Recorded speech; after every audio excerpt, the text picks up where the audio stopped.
Welcome to the 212th Men, live from the attic. And when I say live, I say literally live, because we said on the last podcast we were going to try different things. We wanted to be a bit more visual to our listeners. So visual we actually are. This is our new studio. What do you reckon, Bob? Well, it's taken us a bit of time to get used to this, hasn't it? We've been messing around.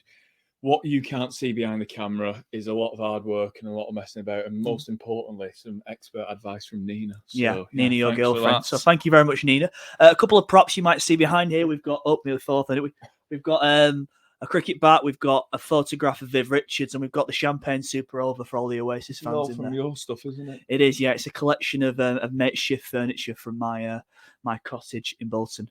But hope everyone's well. There's lots of cricket going on at the minute. We've brought this podcast out tonight to touch on a couple of things. The first thing we actually wanted to cover on tonight's podcast was last week. It was a year to the day of losing Shane Warne. It was such spine-tingling sort of news when we first heard that. I mean, the day we lost Shane Warne, but I think I must have told you, didn't I? Were you in the office that day? Can you remember where you Saturday. were? Oh no, it was Saturday this time, wasn't it? Yeah, it was. No, I can't tell you where I was, but I mean, it's a shock. It was a shock for the whole cricketing world, wasn't it? Really, it was. Yeah. I think Shane Warne's so prevalent in the game and every single aspect of the game, whether it be T20, Test matches, he always seemed to be there.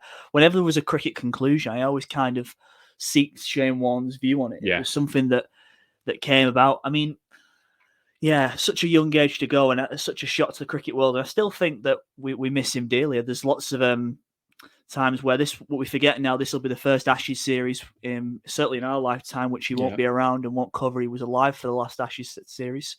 But I don't know, 12 months to I guess, the time in which Shane Warne left us. Where do you see cricket at now? Do you see aspects of the game in which you think that Shane would be fond of? I think in many ways, as much as we remember Shane Warne for 2005 and 2007 Ashes, and obviously his stints in the commentary box, one thing that always stands out to me of Warne's career was the first IPL season where I think Rajasthan hadn't really spent the money that the other teams had spent. Warne was the captain, and he obviously won the inaugural IPL. And so I felt like Warne was always synonymous with the IPL in that respect. And the game is much more travelling in that IPL way of thinking about the game, probably much more Warne's way of thinking about the game. So I think in many ways, the last year, when we think of Cape Town and the ILT20, these are all evolutions that Warne had probably back.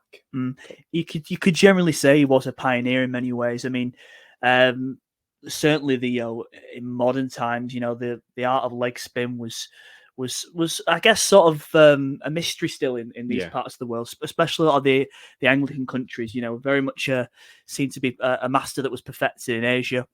I always sometimes question. You look at Shane Warne, how much influence he's had on the game himself as a character. And I'm not sure if you ever watched the Shane Warne documentary. Have you ever watched that? Yeah, I've watched that, yeah. And it talks about in the 90s about the big sort of commercial boom with Tiger Woods and Michael Jordan. Shane Warne's actually the third sort of the third sort of musketeer in all of that. And I think his self and his presence actually was the first sort of delves into commercialization in cricket. Yeah. Cricket becoming that sport away from the old English village game, becoming that global force. You could argue that it's probably not reached its potential, but Shane Warne going to the IPL for the first time, embracing this new idea, setting the foundations of what that is today, has led to the inspiration of all the franchise leagues and the T20 game in general, which has now become the main gateway for other nations actually wanting a piece of that pie and seeing it from a commercial point of view that it is. I suppose there's a few players that are really the pinnacles of playing the game in their way, in a different way to at the time. Shane Warne would be one.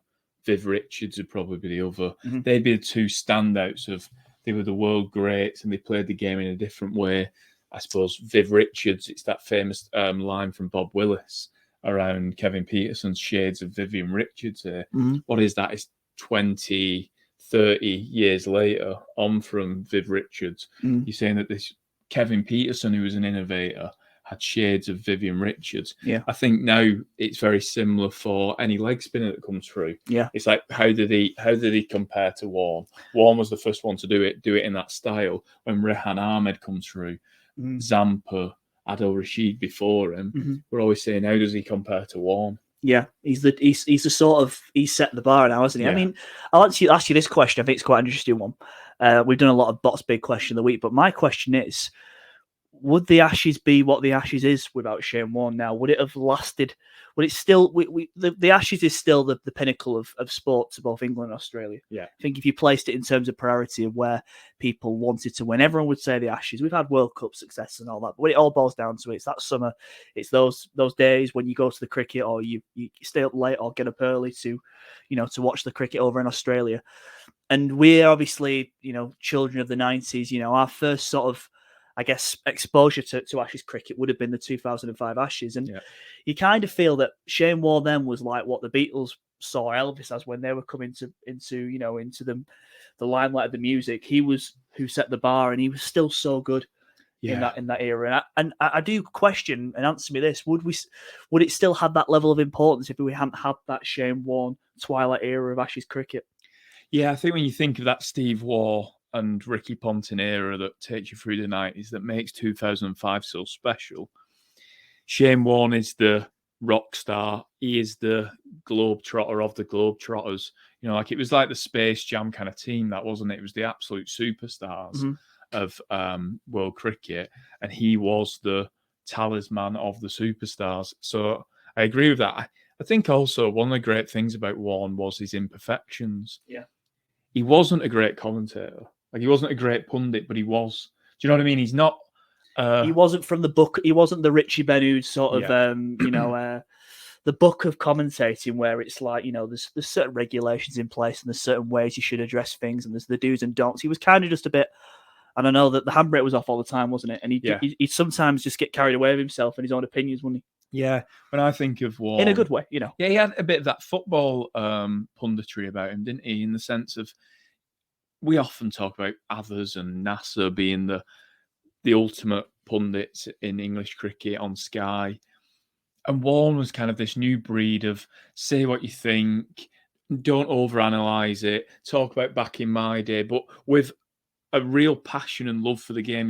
He'd always tell you that a spinner should be on. Yeah. Always about fast bowling, all about hitting sixes. And you see that now. I see Peterson almost as kind of the heir to the throne of in global cricket punditry, taking on from Warne and just loving the game and maybe saying lots of stuff that feels absurd at times, but it sparks conversation. Cricket's felt late to that, hasn't it? It's always been that sort of conventional commentary, hasn't it? Where it's like, you comment on how many overs have gone, you comment on that, you have to do a score check. You're very sort of, there's a hesitancy to sort of give your opinion on that sort of thing.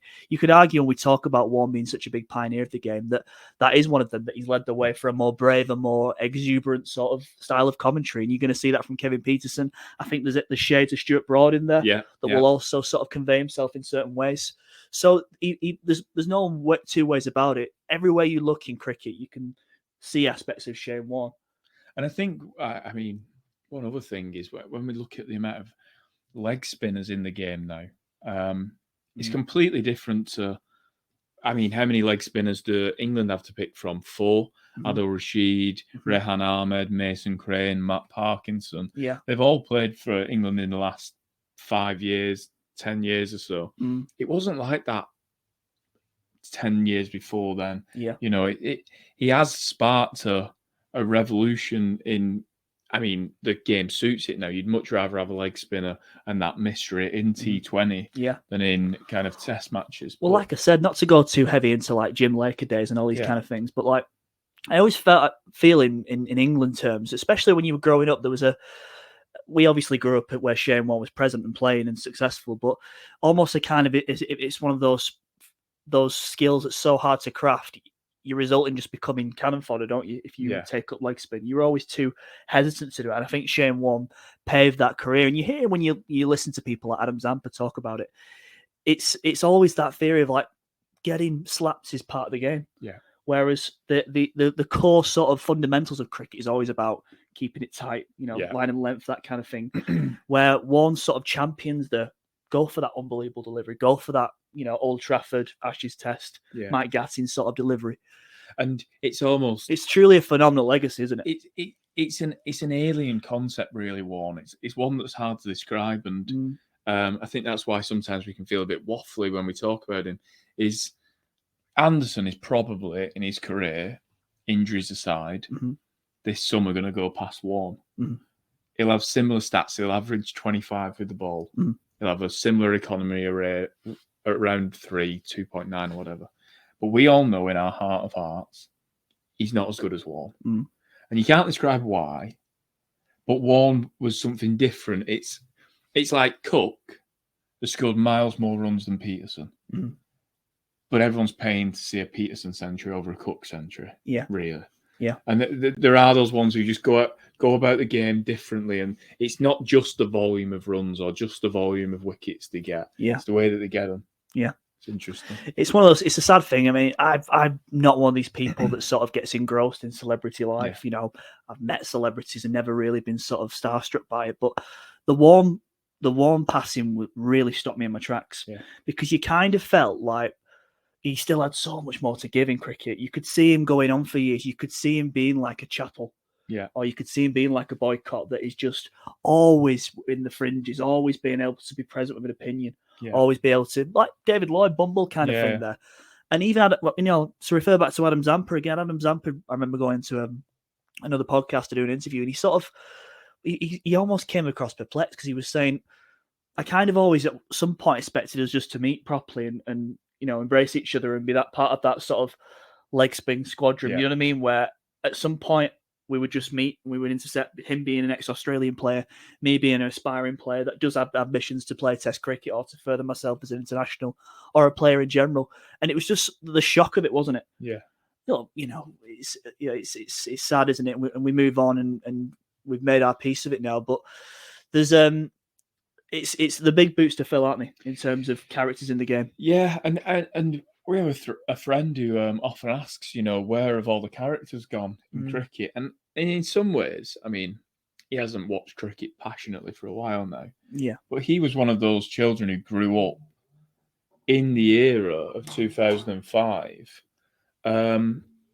where his first reactions of cricket, you've got Flintoff in that series, you've got Warne in that series, Brett Lee, Matthew Hayden, Kevin Peterson, Vaughan, Harmison. Like, it's big, it's lively, kind of thing. Yeah. And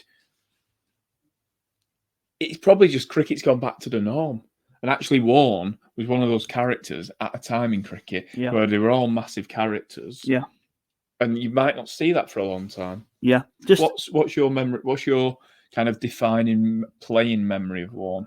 It's, for me, defining playing memories of Warne are Fading Light, 2005. Yeah. Hair all over the place. Yeah. Bit of sun cream, bit of smudge on there.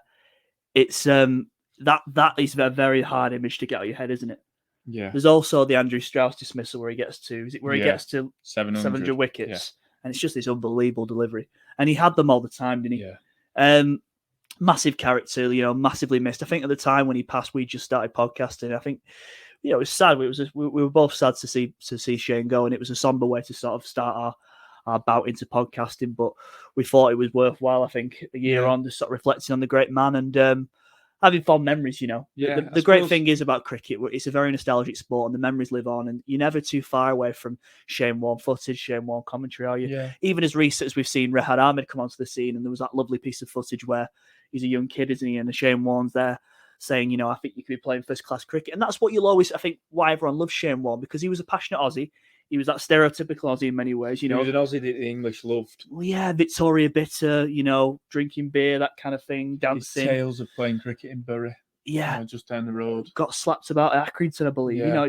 He was human. He was just one of the boys. I love the story on his documentary where he goes over to England as like a young lad. I think he plays at like a Bristol club, doesn't he?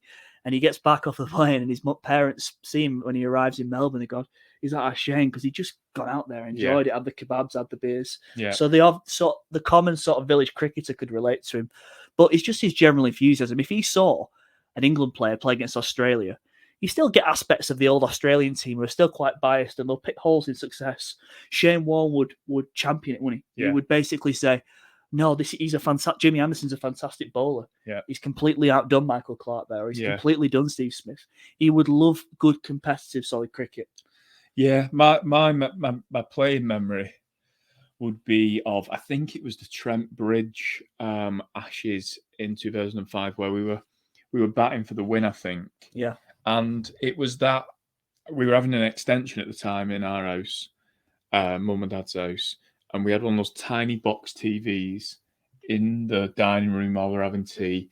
Everything, boxes everywhere, a tiny TV. And I felt like there was much more, when I look back, I feel like there's much more of a romance of watching like the Ashes or the Champions League on a TV that was that big. Yeah. And it was Channel 4, Warne's trying to bowl us out. It feels inevitable. And that's what made the 2005 and those achievements, Giles, when he hits the winning runs at Trent Bridge, is the fact that the whole time you think, well, Warne's going to get us. Yeah. He's going to get us. Oh, you get past McGrath and Lee and Kasparovich or Gillespie, and you'd be doing all right.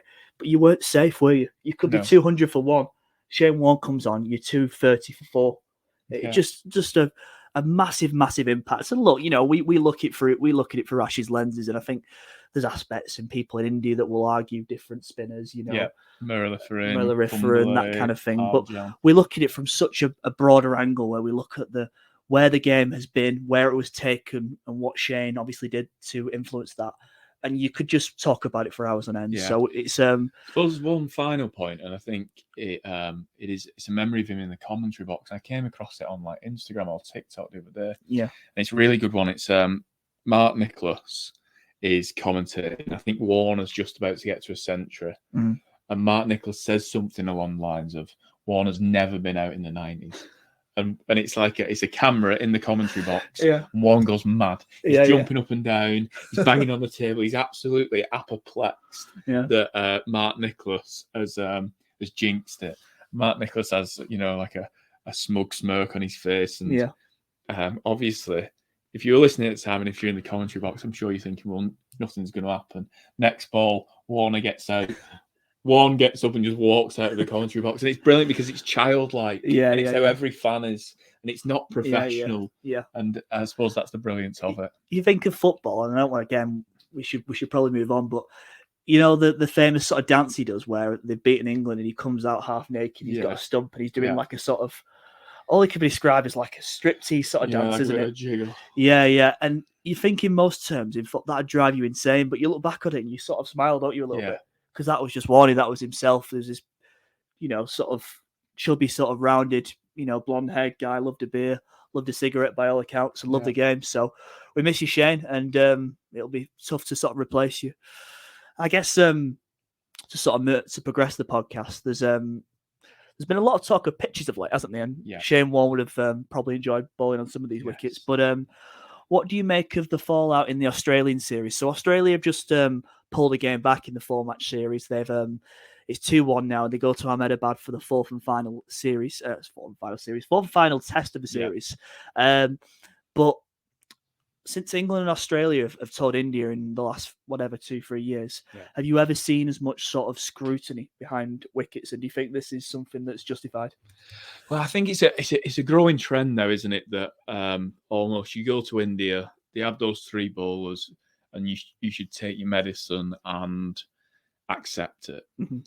I think when England went there last year and Root got his 6 or whatever he got, and then now with Australia just flying people over from their domestic game who've got, pretty limited experience at first class level, never mind test level, and they're getting 5 for us and just spinning out.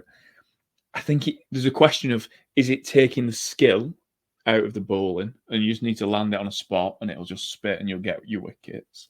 And secondly, is it doing a disservice and a lack of justice to the great Indian batsmen that they've currently got? What do you think? It's one of those. I think there's arguments to say that obviously that I think it's been well noted that India are making these pitches to sort of suit them. Rohit Sharma said it pretty much. All but in declaration that's what they're doing. It's one of those. It's whether I've always said the question there. It's the price of winning. Yeah. So how much do you want to win versus how much do you care about the overall product, isn't it? Yeah. And what I mean by that is that I think in years gone by, when tours have happened in India, Test cricket has been perceived as the pinnacle. So it was always a case, if you went over to the 80s in India, or if you went over to the 90s, there was a Sky put together a documentary, didn't they, where Anil Kumble's in glasses, and it's doing exactly the same thing now. It's just complete Bunsen burner, balls spitting around like a cobra everywhere, and England are collapsing, just like a lot of teams will do over there. Back then, that was the pinnacle, and I guess you sort of just roll with it. You went, well, we're just going to get better. But it was different back then. Like Tendulkar scored, like there were pitches for Tendulkar and Dravid and Laxman to score centuries. Yeah, it wasn't just. I suppose on a pod a few months back, you said, and a friend texted me at the time to question it. You said you thought Kohli was better than Tendulkar. And at the time, I agreed with the mate who texted me, who said, "Come on, that's a bit far, that." And I did think it was a bit far. However, over the last couple of weeks, I've started to think Kohli averages 48. And in his home test matches, he has to play on Bunsen's, and he has been for a long time now. And he averages pretty much best part of 50. Got thereabouts the same amount of test centuries as Root and Smith. Yeah. Tendulkar played on pretty flat pitches, where Laxman, Sehwag, all of them, they got 600, 700 scores, and then they span you out.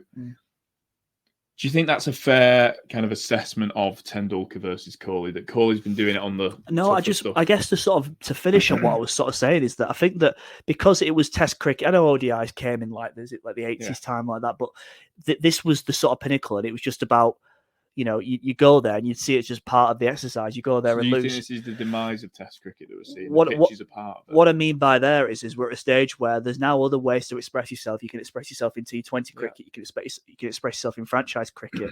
So it kind of gets to the stage where the India winning is more important, I guess, through their goals for their country than the actual quality of the product.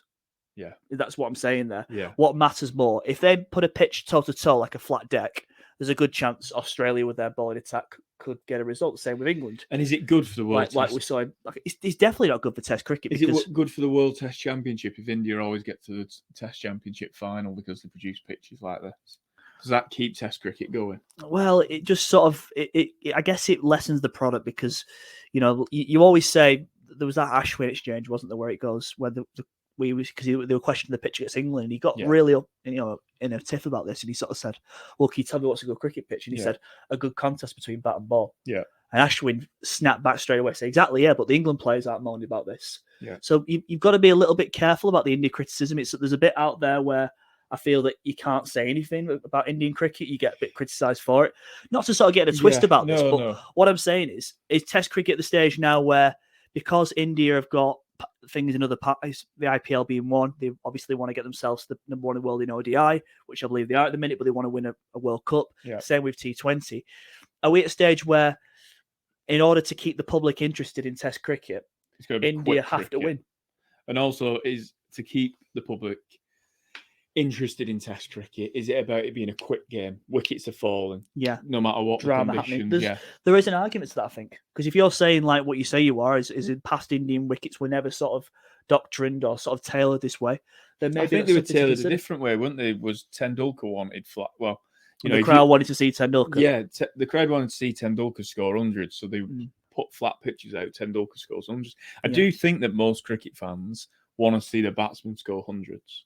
When we talk about cricket, we talk a lot more about amazing hundreds than we do fifers in general. Do you know when 2019? I know, but you don't want a Dubai 100, do you? No, you don't want to Dubai. Like an Alistair Cook 400 ball 100. No, of course. But 2019 Ashes is remembered for Stokes' batting heroics. 2000, when we won in Australia, it's Cook. People will have got fifers. See, but then you look at 2005 Ashes and I think of Flintoff spells. Yeah, no, it's true. It's all about balance, isn't it? And I think we're at a stage where it is about balance. Well, it is, because Test cricket is in such a delicate state. I feel as cricket fans, we feel insulted a little bit when we get served something. We're all of the opinion now. You see, England just lost in New Zealand and Stokes has come away going, yeah, but it was a great cricket match. We entertained people. Yeah. You feel now a lot of the players are sort of feeling that way, that they have to sort of preserve Test cricket and they've got to do things to sort of ensure its long-term feasibility is kept in place. And so think objectively on just the two pitches. Mhm. Obviously, bringing in a rivalry here that has a certain level of kind of drama. But what would you prefer? The pitches that we see Australia playing this winter against India in India, Mhm. or the pitches that we played on against Pakistan? neither are good, are they? No, because both, I think Pakistan had a pitch rated as poor. Yeah. And this latest one, India, the one that Australia won in India, has just been rated as poor. Yeah. Pitches are so. I probably prefer the Indian ones, to be honest. The phrase here is pitches are political, aren't they? I think that there's a difference between being unable to play at a pitch and a pitch being unplayable. Like when England have gone to Australia recent years, they've just not been good enough, have they? I don't think the pitches have been a problematic. We never raised the pitch in Australia, have we? Yeah. As long as the pitch isn't dangerous, Yeah. and as long as you can get a win on it, then Yeah. the next question is, they're the two pinnacle questions that you have to answer. Can you actually win a game in 5 days on this pitch? And is it dangerous? Right, there we go. Done that. The second rung down is, do we get to see the best version of everyone's talents? And that's a bit more subjective. That's Of where course it is, because the Indian argument will be we deem Labuschagne and Smith to be amongst the world greats. Yeah. An Indian fan perspective will say, well, they're not actually good in our conditions. They can't play spin very well. And we have that when they come to England. Is Kohli came to England in whenever it was early on in his career, and he's got nicked out by Anderson 4 games in a row and went off with his tail between his legs. Yeah. And he came back better. Do we always have to be a bit more mature about it? I mean, there's elements to it as well. Like, England in our lifetime have won a series in India. Australia in our lifetime have won a test series in India. Are we just witnessing a number of greats that are currently in the squad, that have been in the squad over a long period of time? Do we just have to give them the dues the same way we give Jimmy Anderson his dues in England? Yeah. Do we have to say these two are just master of their arts? And they are. Jadeja, Ashwin, they get in any team in the world. To be honest, if I'm picking a world 11, I know it's getting a bit off topic, but if I'm picking a world 11, I'd probably pick both of them. In India? No, around the world. I'd play Jadeja. But Ashwin doesn't play in England, does he? No, but that's because they believe they can control the game better with 3-4 pacers, don't they? Yeah, but I reckon I'd probably just have Jadeja at 7, Ashwin at 8, Pat Cummins at 9. Yeah. 10, 11. 10 and 11. I'd have 3 seamers and 2 spinners. Pat Cummins, Rabada, and Bumrah. And you'd win every game with that. Where's the sort of end with pitches? Do we ever get to the stage where there's neutral curators, or do you feel that's beyond the realms of politics? I think obviously we've talked about this Test Roadshow, and kind of like how we on Spotify, by the way. Yes, I don't know what episode it is, 46, 47, something like that. Yeah, we talked about how we'd improve Test cricket, and I think that's one of the key things. If only the ICC had centrally contracted pitch curators. Yeah. You'd have less influence from the boards. You'd probably have games that showed off everybody's talents. Less of the you'd probably have more away wins. Potentially. That Headingley Thus a better product, right? That Headingley pitch in 2019 was an incredible pitch. When you think about it. Well, let's describe it then, because we'll the counter argument. I'll give you the Ashwin sort of argument. What makes a good cricket wicket? Yeah. Without saying bat and ball. A good context. So, England get bowled out for about 60 odd in the first innings, don't they? And it's Hazelwood and Cummins who do the damage. And is that good bowling or bad batting? It's a bit of both, especially for England at the time. But then we see Australia go and put a score on. It feels a long way away. And then Stokes scores an incredible 100. No, you've mixed it up here. Well, anyway, we see hundreds in the first half of that game. We see Hazelwood and Cummins take wickets. And then in the chase from Stokes, Lyon is the biggest threat. It's spinning, it's turning out the rough, it's spitting. Yeah. We've seen all 3 facets: seam, spin, pace bowling, batting. We're seeing what we need to see from a cricket match there. Yeah. I understand that there'll be many times in England where you won't see any spinners. And there's many times in India where you won't see any seamers. And I think that's fair enough. Yeah. But I think the batters need to have a chance of getting to 100 in a game. because that's fans do want to see that. I don't want to Yeah. see 40 being the highest scoring in innings, Yeah. no matter what conditions. Yeah. Interesting, isn't Should it? we leave it there? Yeah.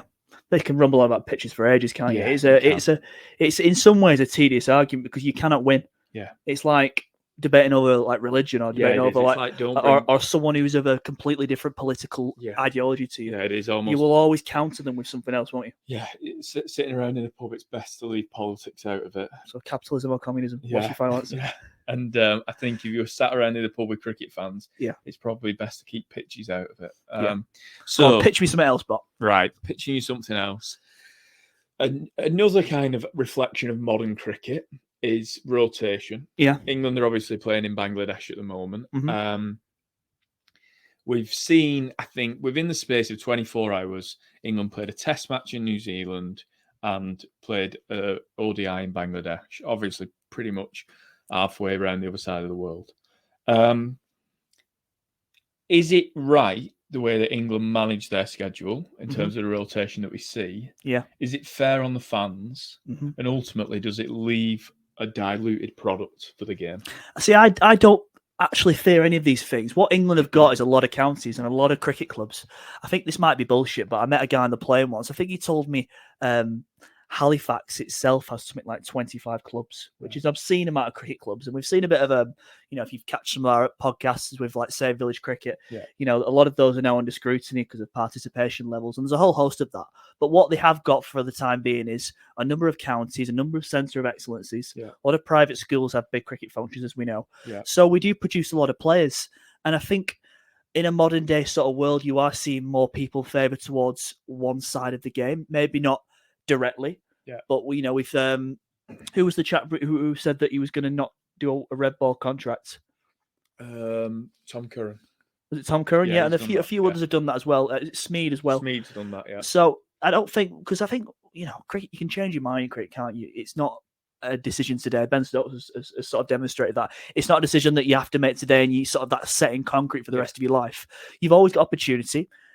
Cricketers have got more opportunities now than they ever have, men and women, So I guess what I'm saying with this is that there's aspects of where you might not get to see your favourite test player playing in the ODI side, but there's so much cricket and the schedule is that crazy. The opportunities will never run out, so I never think you're undersold. Yeah. Are England living on the fumes or the fuel of a golden generation at the moment? In a sense that we can have Brooks, Stokes, Bairstow, Duckett, Root all playing in a test match side.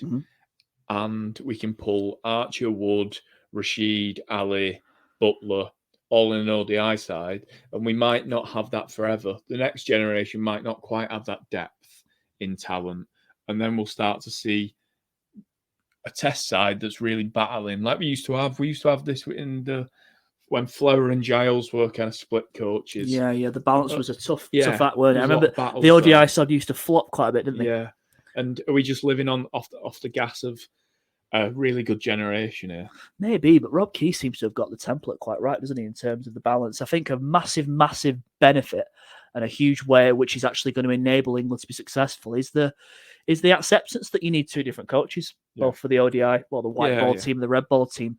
I think Matthew Mott and Brendan McCullum will probably collaborate at some stage, but I think they'll have a good sort of idea of what the contingency plan is for their sides. I think they'll have made peace knowing that they're not going to have test players readily available. No. They might know that your Joe Roots, your Bairstows, your Brooks, your Ben Stokes will have opportunities in franchise cricket. So probably a lot more in that team. But I guess that what that allows them to do is to then blood new people in there because they know their availability is going to be, hit and miss, if you like. So if anything, we talk a lot about how franchise cricket is damaging to the sort of the historic and the traditional and the nostalgic senses of cricket. But in many ways, does it not free up opportunities for more people in county cricket that probably wouldn't have been selected in previous generations because there weren't as many opportunities outside of international cricket before?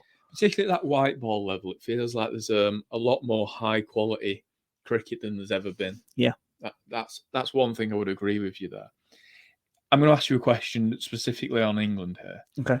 Butler played his last ODI, whenever it was, yesterday, the day before. Yeah. before he picks a World Cup squad. The next time he plays in an ODI, he'll have picked his provisional World Cup squad. Yeah. He hasn't had Root for a long time. Mm-hmm. Stokes looks like he probably won't be there. Mm-hmm. Are you happy with that? In a year where we've got the Ashes, Yeah. are you happy to sacrifice the preparation of our ODI 50 over crown to say, well, I want them playing Test cricket? I think because we are making sacrifices, aren't we? Whether we like it or not, we just are. Well, if you ask the ECB what is their mission statement of 2023, would you say it was to retain the Ashes? So I think the mission statement for 2023 is to, it's something like high quality cricket means being in the top 3 in the Test World Test Championship. Year on year, and to always be getting to win global trophies, to be in the mix to win global trophies. Something along those lines. Now, I suppose we've just won a global trophy. We're not in the top 3 from I don't think we're in. I think we're 5th in the World Test Championship. However, it's a complete bollocks system, though, isn't it? No, I think that there's a lag. There's a lag of generations there, isn't there, between the Silverwood and the McCullum era? Granted, So, I think on the eye, we probably look like we're in the top 3 teams in the world from Test cricket at the moment. So we're getting there on those kind of aims. I suppose the question I'm asking you as a fan is, when we get to the 50 over World Cup, we're probably going to be a little bit undercut compared to some other sides. Are you comfortable with that? Is it just you have to deal with it? I think because international cricket is a game of imbalances. It'd be the same way asking South Africa, are you comfortable going to a test tour against England, even though that your schedule is made up of 2 test match series here and there? Is cricket? I think you're absolutely right. Is a game of imperfections. I think it's going for a little bit of an identity crisis between new and old, which we'll probably see, I guess, sort of blend into the truer picture in 5-10 years' time to come. But I just think it's the way things are at the minute. But I don't see huge detriments. I get what you mean about players being here or there, but I think the best players can sort of adapt, can't they? Yeah, no, and I agree. I do think it is the imperfect solution to a imperfect system. Next question: would you rather have Archer and Wood for the Ashes this summer?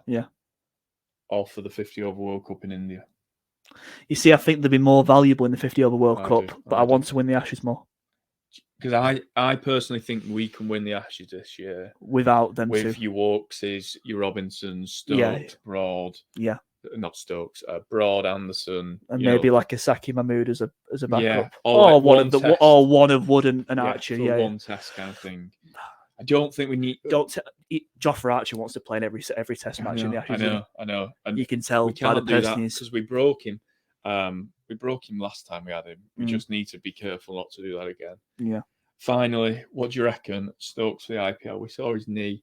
I'm really worried that he goes to the IPL. He gets injured, and then the leader of Bazball isn't ready for the Ashes. He's not playing for Rajasthan Royals this year, is he? No, he's playing for Chennai. He's playing for Chennai, so he's a new money-making sign. It's not like they're going to want the bang for the buck. I know. They're not going to give 2 hoots about the Ashes. I know. What I do think Stokes places the Ashes way more in higher importance than the IPL, despite his monetary terms. I know everyone want to hear that.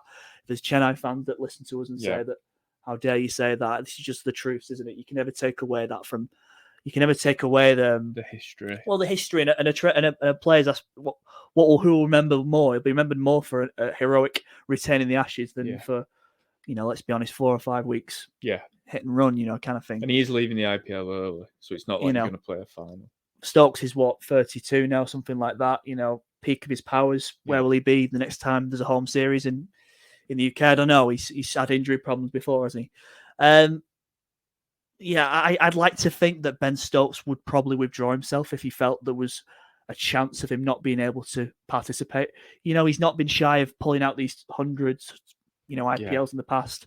So, you have to be concerned because at the back end of that sort of New Zealand series, he looked gingerly, didn't he? He looked like he didn't want to bowl. He's a batter now, isn't he? Yeah. I don't think he can bowl. I think we have to accept that he's a batter. Yeah. And I don't mind that. Well, for his leadership qualities and what he can do with the bat alone, he's well merited in that side, isn't he? Yeah. I've just got this horrible, horrible feeling that this Bazball thing's all coming together. The Ashes is looking like an incredible summer. Stokes misses a lot of Ashes. He's missed a lot of Ashes games over through his different career. reasons. Yeah. Through multiple. So he's not blessed reasons. with luck, is he? No, and I just except for that innings, obviously. Yeah, I hope we get him, and the IPL isn't that kind of controversy that it feels like it could be. Yeah. But yeah. Anyway, hope you enjoyed our first official live podcast. If you've seen different format that in more ways than I don't know how comfortable I feel around you, but hopefully you like our setup. We're gonna continue this sort of setting for interviews, so hopefully bring you more of them soon. Keep up the support, keep on following us. We really appreciate it. If you're watching this through YouTube, please subscribe, the bell there, the things sort of say, subscribe, give us a rating on Spotify, on YouTube, drop us a comment if you've got any questions you want to ask away, and we will try our best to keep producing the content and keep doing these innovations that we've spent all evening doing tonight. I'm Rob Taylor, he's George Bottomley, we're the 212 men. Thanks very much.